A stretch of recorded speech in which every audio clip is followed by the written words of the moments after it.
चलिए बिस्मिल्लाहिर्रहमानिर्रहीम, अस्सलाम वालेकुम, वेलकम टू ऑल। तो हम आज अपना शुरू करने जा रहे हैं कॉन्ट्रैक्ट एक्ट। और आप सारे खामोशी से बैठे हैं, मुझे कोई याद नहीं करा रहा। आज हमारे लास्ट 3 चैप्टर का टेस्ट भी है, तो लिहाजा क्लास के बाद 1:30 बजे वाली क्लास के बाद आपको टेस्ट मिल जाएगा इंशाल्लाह। तो लिहाजा उसको अब वो हमारा टेस्ट का एक शेड्यूल भी आपको मिल जाएगा, हम उसके ऊपर एक सेपरेट चलते रहेंगे। लेकिन साथ में अब हम अपना जो है कॉन्ट्रैक्ट एक्ट, इसके ऊपर भी थोड़ी बहुत वर्किंग अपनी जारी रखेंगे। अच्छा जी, कॉन्ट्रैक्ट एक्ट की बात करें तो बेटा बेसिकली जितना भी बिजनेस लॉ है ये सारे का सारा बेस करता है कॉन्ट्रैक्ट एक्ट के ऊपर। कि भाई जब तक आप कॉन्ट्रैक्ट एक्ट नहीं करेंगे बाकी कोई लॉ नहीं बनता, बाकी सब इसकी ब्रांचेज है। मिसाल के तौर पे हमने नेगोशिएबल इंस्ट्रूमेंट पढ़ किया है, तो ऑफकोर्स हमें पता है कि वो एक कॉन्ट्रैक्ट होता है, एक प्रॉमिस टू पे या bill of exchange, order to pay, तो बेसिकली वो प्रॉमिस ही होता है। तो ये सारे कॉन्ट्रैक्ट होते हैं। जिस तरह पार्टनरशिप हमने देखा तो वो भी तो एक कॉन्ट्रैक्ट के ऊपर बेस कर रहा था। Partnership basically is a contract. तो हम ये देख रहे हैं कि हमारे बिजनेस लॉ के अंदर जितने भी कवानीन आते हैं वो सारे के सारे जो हैं वो हमारे कॉन्ट्रैक्ट एक्ट की बेस है, मतलब उसकी ब्रांचेज है। पहले सेल ऑफ गुड्स एक्ट होता हुआ करता था, तो वो भी कॉन्ट्रैक्ट एक्ट की एक ब्रांच आप कह सकते हो। तो ये बेसिकली दादा अबू, बाकी इनके नीचे बच्चे पड़पोते वगैरह। लेकिन जो लास्ट 3 चैप्टर बेटा हमने पढ़े वो बेसिकली बिजनेस लॉ है ही नहीं, वो बिजनेस लॉ नहीं है। क्यों? बिजनेस लॉ सिविल लॉ है, लेकिन वो क्रिमिनल लॉ है। लेकिन उनको बिजनेस लॉ में क्यों रखा गया? बहरहाल उनका कहीं ना कहीं से रिलेशन बिजनेस के साथ ही है। वो मॉनिटरी जो वैल्यूज है उनके साथ है उनका। तो लिहाजा मॉनिटरी अगर पैसे के साथ लेना है, इलेक्ट्रॉनिक क्राइम्स हमने देखा, हमने बैंक वाला देखा, हमने कंपटीशन एक्ट देखा, हमने मनी लॉन्ड्रिंग देखा, तो ये सारा बिजनेस से रिलेटेड है। अगर हम सिर्फ इसका ये एस्पेक्ट निकाल दे तो वो कहीं से बिजनेस लॉ नहीं बनता। और अगर हम कहते हैं कि जो बिजनेस लॉ है वो सिविल लॉ है, तो ये हमारी स्टेटमेंट 100% ट्रू नहीं रहती, क्योंकि वो छोटा सा पोर्शन एक क्रिमिनल लॉ का शामिल है इसके अंदर।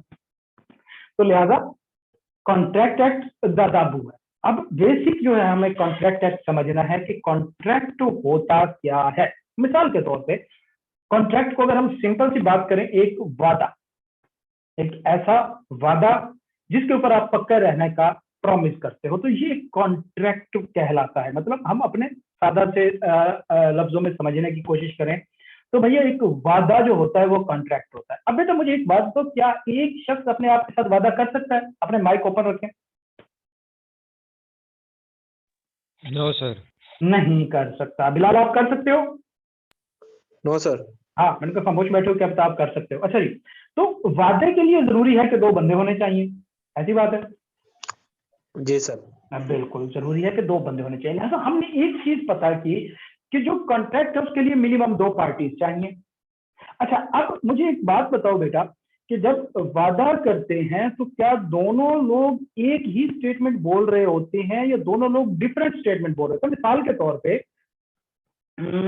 हाँ मैं हूं और मेरे साथ भी मैं हूँ। वो कौन सी थी? हाँ एक टिकटॉक था, ये मैंने देखा था किसी जमाने में। अच्छा जी, तो वादा करने वाले 2 लोग जो है उनकी स्टेटमेंट सिमिलर होती है या डिफरेंट होती है? सिमिलर होती है, डिफरेंट। मिसाल के तौर पे मैं कहता हूं कि आप मुझसे वादा करो कि आज के बाद आप पेपर वाले दिन तक डेली 2 घंटे लॉ को दोगे। क्या आप जो बदले में मुझसे ये वादा करने के लिए स्टेटमेंट कहेंगे, क्या वो यही होगी या मॉडिफाइड होगी? मतलब इसका आंसर होगा या यही होगा? मॉडिफाइड होगी सर। मॉडिफाइड होगी। मतलब मैं फिर एक हिसाब से डिफरेंट बंदा हो गया, आप एक हिसाब से डिफरेंट बंदे हो गए। सर डेली 2 घंटे दें लॉ को तो पास हो जाएगा अभी से। बेटा आप देखे तो देखो, बहुत ज्यादा है 2 घंटे, बहुत ज्यादा है। अभी आज हम उसी को डिस्कस करेंगे। आज हम 1:30 बजे वाली क्लास में हमने यही शेड्यूल ही तो बेसिकली डिस्कस करना है। सर अच्छा 2 घंटे में एक चैप्टर हो जाता है। भाई हो जाता है, आराम से हो जाता है। अच्छा जी सर। खैर छोड़ो उसको, मैं अभी तक इसके ना माउस की कंफ्यूजन में फिर रहा हूँ, ये राइटिंग पेन की। अच्छा अच्छा भाई इसके ऊपर क्या लगा हुआ है? पेन का मसला तो नहीं है कोई? अच्छा नहीं, कोई पंगा ही कर बैठा हूँ मैं, बाकी कोई ज्यादा लंबा ही पंगा ले बैठा हूँ। ओके, तो बेटा हमने ये कहा कि जब वादा करना होता है तो एक शख्स की पोजीशन दूसरे शख्स से मुख्तलिफ होती है। तो लिहाजा हमने एक एसेंशियल तो पहले देखा कि वादा हमेशा 2 लोगों के दरमियान होता है, और दूसरे नंबर पे वादा करने वाला शख्स होता है और एक वादा कंफर्म करने वाला या निभाने वाला शख्स होता है। ऐसी बात है अगर हम इसको सिंपल सी बात कहें। यस एक सर। वादा करने की ऑफर कर रहा होता है, दूसरे उस ऑफर को एक्सेप्ट कर रहा होता है। ऐसी बात है। जी सर। हाँ जी, अब बिल्कुल ऐसी बात है। अच्छा, अब यहाँ पे छोटे से टेक्निकल मसले, मिसाल के तौर पे हम जी वादा सर। तो कर लेते, मिसाल के तौर पे आपने मेरे साथ आज वादा खड़का दिया, खैर है, कोई नहीं, आज देख की जाओगी, अब हम पढ़ेंगे। लेकिन अगर आप इस वादे को पूरा नहीं करते तो मैं कुछ आपका कर सकता हूँ बदले में, बस दुआएं देने के अलावा।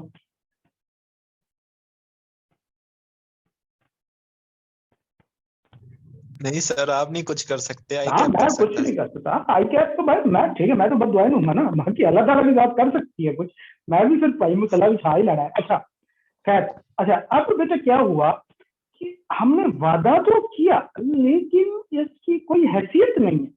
मतलब हम एक एहसास, जज्बात, ईमानदारी, खुददारी और दीन ईमान को साइड पे निकाल के रख दूं, जो कि वैसे तकरीबन तकरीबन हम में से निकल चुका है, तो भैया इसकी तो कोई वर्थ ही नहीं है फिर तो, ऐसी बात है। Yes sir. तो लिहाजा वादा, सिंपल एक वादा कॉन्ट्रैक्ट नहीं हो सकता। क्यों? वादों के ऊपर बिजनेस नहीं हो सकता जब उसकी कोई रिलेशन ना हो। तो फिर हम वादे से कहां पे शिफ्ट करते हैं? मुआहदे के ऊपर। मुआहदा क्या होता है? एक ऐसा वादा होता है जिसके लिए दोनों पार्टीज पाबंद होती है। वादा एंड मुआहदा, डिफरेंस क्लियर है? इसको फिर हम अंग्रेजी में ट्रांसलेट करेंगे, अभी उर्दू में समझिए, उर्दू भी आपका बेड़ा ही करके वैसे भी, लेकिन समझ आई बात? जी सर। यस तो सर। लिहाजा मुआहदा जो है वो एक कॉन्ट्रैक्ट को कहा जाता है। वादा कॉन्ट्रैक्ट को क्यों नहीं कहते? उसकी कोई हैसियत नहीं, आप बाउंड नहीं हैं। लेकिन मुआहदा जो है उसके अंदर आप वादा भी करते हैं और आप उस वादे को निभाने के लिए बाउंड भी हैं, और अगर आप नहीं निभाएंगे तो कोई लिट्टर पोला जरूर होगा आपका। तो ये कुछ चीजें हैं जिसको हम कहते हैं कॉन्ट्रैक्ट या मुआहदा। अब तो अगर हम बात करें, बात हमने की, वादे के ऊपर आए मुआहदे, मुआहदे पे, मुआहदे से, वादे से हम थोड़ा पीछे जाते हैं तो एक चीज होती है प्रपोजल। कभी सुना प्रपोजल?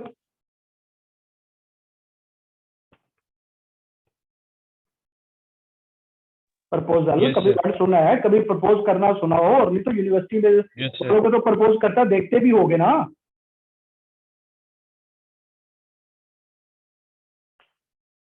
यस सर, सुना हुआ है। हाँ, सुना हुआ ही है, बस हम सीए वालों के लिए सिर्फ सुना सुनाया ही होता है, इससे आगे कुछ नहीं होता, लेकिन ये प्रपोज करना होता है।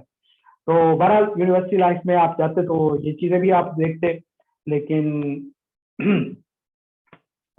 छोड़ो, कौन से टुकड़े उठा रहे हैं। अच्छा जी, आगे मूव करते हैं, मूविंग ऑन। तो बेटा बात शुरू होती है प्रपोजल से। प्रपोजल क्या होता है? वादा करने से पहले एक प्रपोजल फेंका जाता है। प्रपोजल क्या है? कि किसी शख्स को कुछ करने या ना करने के लिए ऑफर कराना। मिसाल के तौर पे आप किसी शख्स को कहते हो, हम इसको थोड़ा सा बिजनेस टर्म में लेके जाते हैं, बात हम कहीं और निकाल के ले जाएंगे, लेकिन बात, आप किसी को कहते हो कि मैं आपको ये गन्नम की बोरी 1000 रुपए की बेचना चाहता हूँ, ये आपका प्रपोजल है कि नहीं है? है सर। बिल्कुल प्रपोजल है, इसको ऑफर भी कहते हैं। तो हमने एक और चीज पढ़ी कि कॉन्ट्रैक्ट हमने पढ़ा, जिसको हम कहते हैं इन्ना लिल्लाहि व इन्ना इलैहि राजिऊन। बस अब थोड़ा सा आज वर्डिंग से काम करते हैं, मैं अभी क्लास के बाद से सेट करूंगा, अभी टाइम नहीं। अच्छा, हमने एक वर्ड पढ़ा मुआहिदा। मुआहिदा कहते हैं कॉन्ट्रैक्ट को। मुआहिदा का इंग्लिश मतलब कॉन्ट्रैक्ट। वायदे की डेफिनेशन क्या है? कि एक ऐसा वादा जो इन्फोर्सेबल बाय लॉ हो, उसको मुआहिदा कहते हैं। मतलब वादे की अगर हम इंग्लिश देखें तो इसका मतलब होता है एग्रीमेंट, रजामंदी। ठीक है, मतलब ऐसा हुआ कि ऐसा वादा जो इन्फोर्सेबल बाय लॉ हो वो मुआहिदा कहलाएगा। मतलब एक ऐसा एग्रीमेंट जो इन्फोर्सेबल बाय लॉ हो वो कॉन्ट्रैक्ट कहलाएगा। ऐसी बात है। Yes sir. Yes sir. अच्छा, एग्रीमेंट को हम कह रहे हैं वादा। तो जाहिर सी बात है, जब तक दो लोगों की रजामंदी शामिल नहीं होगी तब तक कोई वादा हो सकता है, एग्रीमेंट हो सकता है? नोप्स। नहीं हो सकता। अच्छा, अगर ऐसा हो सकता है कि बगैर किसी प्रपोजल के आप वादा कर लो किसी के साथ, नहीं सर। नहीं हो सकता। मतलब भैया बात बहुत पहले से शुरू हुई, बात प्रपोजल से शुरू होती है। सबसे पहले कोई शख्स प्रपोजल फेंकता है, ठीक है, ये जो चिकनी चुपड़ी बातें होती हैं, प्रपोज करते हैं। जब उस प्रपोजल के अगेंस्ट में एक्सेप्टेंस आ जाती है तो मतलब दोनों लोगों की रजामंदी आ गई।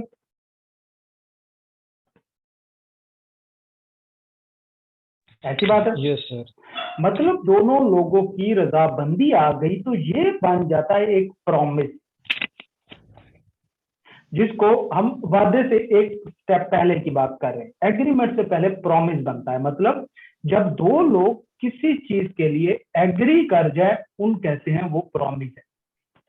अब बेटा इस प्रॉमिस के अंदर मिसाल के तौर पे अगर मैं आपसे एक वादा करता हूं कि भैया आज के बाद तुम झूठ नहीं बोलोगे, आप कहते हो जी मैं नहीं बोलूंगा। मुझे बताओ कि इसमें क्या आप कुछ मुझे दे रहे हो या मैं आपको कुछ दे रहा हूँ? कोई कॉन्सिडरेशन इन्वॉल्व है? नहीं सर। नहीं है। तो लिहाजा क्योंकि हम बिजनेस लॉ पढ़ रहे हैं तो यहाँ पे तो कॉन्सेंट्रेशन मस्त है ना। बिजनेस के अंदर बगैर पैसे के अलावा कोई बात ही नहीं, बगैर कॉन्सेंट्रेशन की कोई बात ही नहीं है। ऐसी बात है। जी सर। तो लिहाजा ये हमारा प्रॉमिस तो था लेकिन उसके अंदर कोई कॉन्सेंट्रेशन शामिल नहीं थी। लेकिन अगर हम उसके अंदर कोई कॉन्सेंट्रेशन शामिल कर देते हैं, मिसाल के तौर पे मैं आपको वादा करता हूं कि अगर तुम इस अटेम्प्ट में बिल ऑफ पास कर लो तो मैं आपकी 20% फी रिफंड कर दूंगा, और आप कहते हो जी सर मैं कर लूंगा, तो ये हमारा एक प्रॉमिस हो गया। अब इस प्रॉमिस के अंदर कॉन्सिडरेशन इन्वॉल्व है या नहीं? इन्वॉल्व है सर। इन्वॉल्व है। तो लिहाजा पहले प्रॉमिस में और इस प्रॉमिस में क्या फर्क है? तो बेटा पहला प्रॉमिस जो होता है विदाउट कॉन्सिडरेशन वो जस्ट प्रॉमिस होता है। जब प्रॉमिस के अंदर कॉन्सिडरेशन इन्वॉल्व हो जाए तो वो एग्रीमेंट बन जाता है। अब मतलब मैंने आपसे वादा किया कि पुत्र आप अगर इस अटेम्प्ट में बी लॉ निकाल लेते हो तो मैं आपको 20% फी रिफंड कर दूंगा, और आप कहते हो जी सर मैं जरूर करूंगा। हाँ ये हमारा एग्रीमेंट तो नहीं हुआ, लेकिन ये हमारा एग्रीमेंट तो हो गया, लेकिन ये क्या मुआहदा है? मिसाल के तौर पे आप पास नहीं करते तो मैं आपको कुछ कर सकता हूँ? नहीं सर। नहीं कर सकता। और अगर आप पास कर लेते और मैं आपको रिफंड नहीं देता तो आप मेरा कुछ कर सकते हैं? वो कर देता मुंह पे, भाई तुम तो हो ही ना फरमान स्टूडेंट ना क्लब। कोई बात नहीं सर। कुछ यही कह सकते हो ना, कोई बात नहीं। तो लिहाजा ये हमारा एग्रीमेंट तो है लेकिन क्या कॉन्ट्रैक्ट है? नहीं सर, फिर कॉन्ट्रैक्ट तो ना हुआ है ना। कॉन्ट्रैक्ट ना हुआ, वजह यह है कि हम दोनों बाउंड नहीं है। लेकिन अगर मैं आपसे कहता हूं कि आप अगर इस अटेम्प्ट में लॉ पास कर लेते हो तो मैं 20% आपको फी रिफंड कर दूंगा। इन केस अगर नहीं किया तो आप अदालत में केस कर सकते हो, या आप अदालत से जाके मेरे से पैसे निकलवा सकते हो। तो अब इस एग्रीमेंट के अंदर क्या हम बाउंड नहीं हो गए? इन्फोर्सेबिलिटी नहीं होगी इस एग्रीमेंट के हमारे ऊपर कि हमें इसे फुलफिल करना होगा, अगर ना किया तो लिटर पोला होना। Yes sir. तो लिहाजा अब ये एग्रीमेंट कॉन्ट्रैक्ट बन गया। ऐसी बात है। Yes sir. हाँ जी। तो अब हम थोड़ा सा इसको समराइज करते हैं। सबसे पहले बात शुरू हुई प्रपोजल से। प्रपोजल के अंदर एक्सेप्टेंस ऐड हुई, वो प्रॉमिस बन गया। प्रॉमिस के अंदर कंसिडरेशन ऐड हुई, वो एग्रीमेंट बन गया। एग्रीमेंट के अंदर इन्फोर्सेबिलिटी ऐड हुई, वो हमारा कॉन्ट्रैक्ट बन गया। तो सीक्वेंस समझ आया कॉन्ट्रैक्ट तक पहुंचने का? जी सर। हाँ जी। अगर आपने अपने पास रजिस्टर रखे हो तो काइंडली उसके ऊपर ये सीक्वेंस नोट कर लें।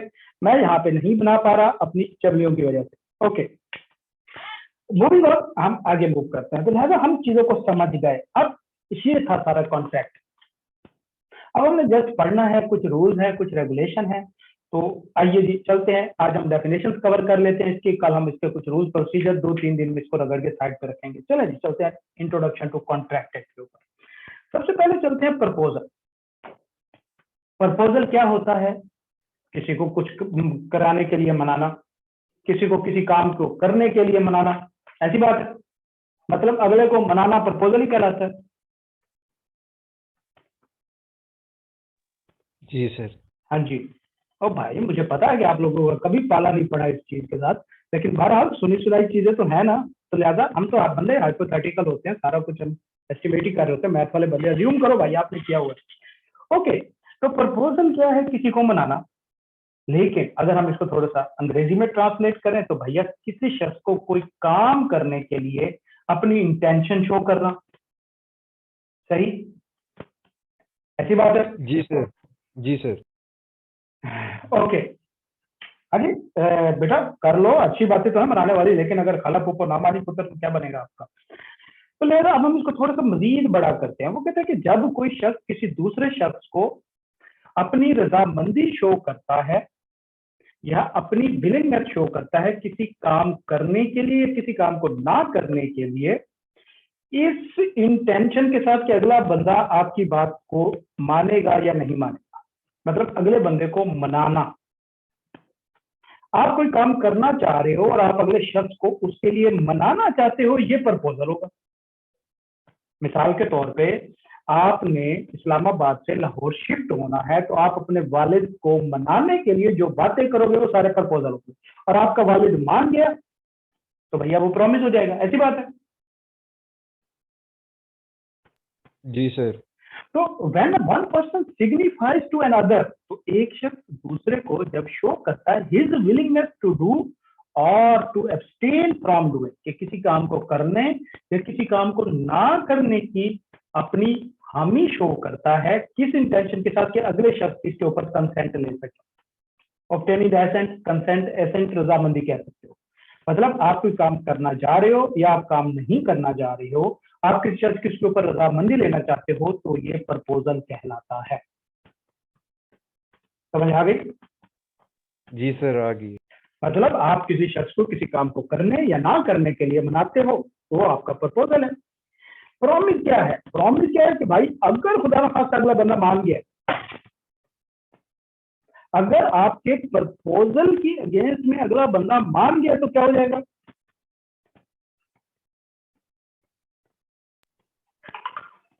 प्रॉमिस हो जाएगा सर। शाबाश, प्रॉमिस हो जाएगा। तो क्या मैसेज कर रहे हैं भाई? कुछ सीधे submission form, exam form, date submission start, ठीक हो गया। अच्छा जी, ठीक है, इसके ऊपर छोटी सी वीडियो डाल देंगे। ओके, प्रॉमिस क्या है? किसी को किसी काम करने के लिए राजी कर। प्रॉमिस क्या है? प्रपोजल है। प्रॉमिस क्या है? कि अगला बंदा जब आपके प्रपोजल के अगेंस्ट में राजी हो जाए। तो हमने शुरू में बात की थी कि भाई अगर एक शख्स आपको किसी किस्म का प्रपोजल ही नहीं देता तो क्या आप एक्सेप्ट कर सकते हो?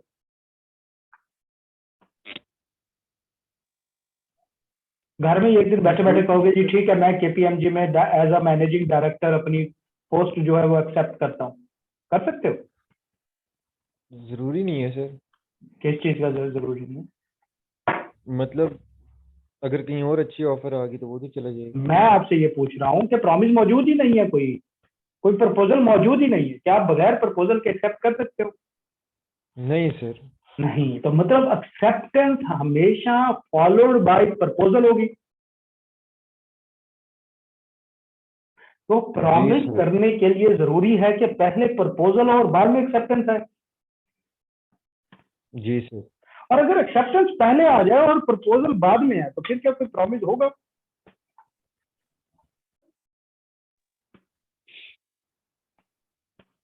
नहीं बेटा, कोई प्रॉमिस नहीं होगा।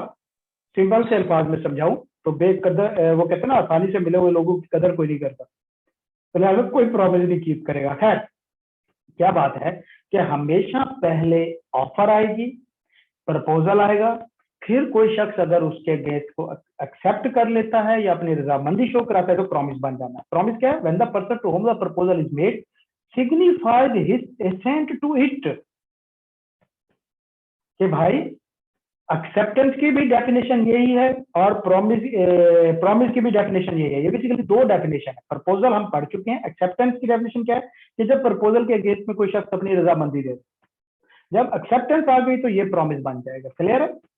अ proposal when accepted becomes a promise. हाँ जी, जी sir. Am I clear?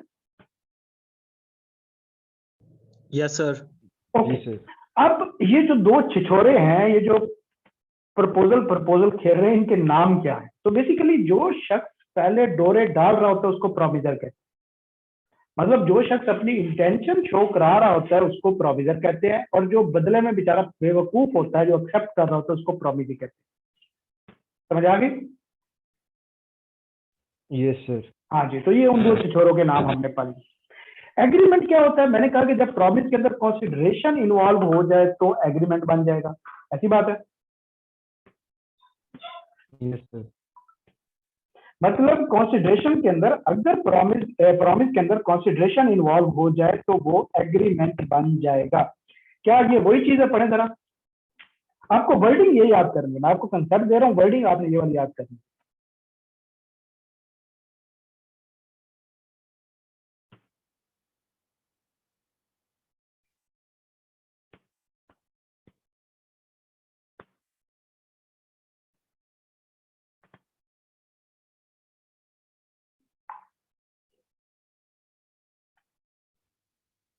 Sir ये है तो वही।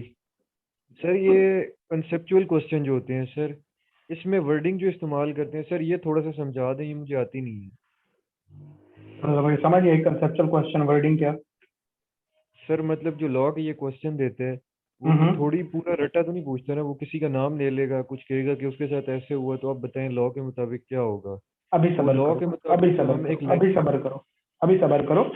तकरीबन 3-4 चैप्टर पढ़ने के बाद आपको समझ आना शुरू हो जाएगी। सही ठीक होगा। है, अभी क्योंकि हमने सिर्फ इसकी टर्म्स स्टार्ट वाली पढ़ रहे, ठीक। लेकिन हम ये प्रोमिजर प्रोमिजी तो ऑलरेडी प्रोमिजरी नोट के अंदर पढ़ चुके हैं। ये देखो, कभी कभी दिमाग सेट हो जाता है इसका। अच्छा, वो कहते हैं the person making the proposal is called the promisor और agreement. Every promise and every set of promises forming the consideration for each other is an agreement. कि हर वो प्रॉमिस जो एक दूसरे के लिए कंसिडरेशन बन जाए उसको एग्रीमेंट कहा जाए।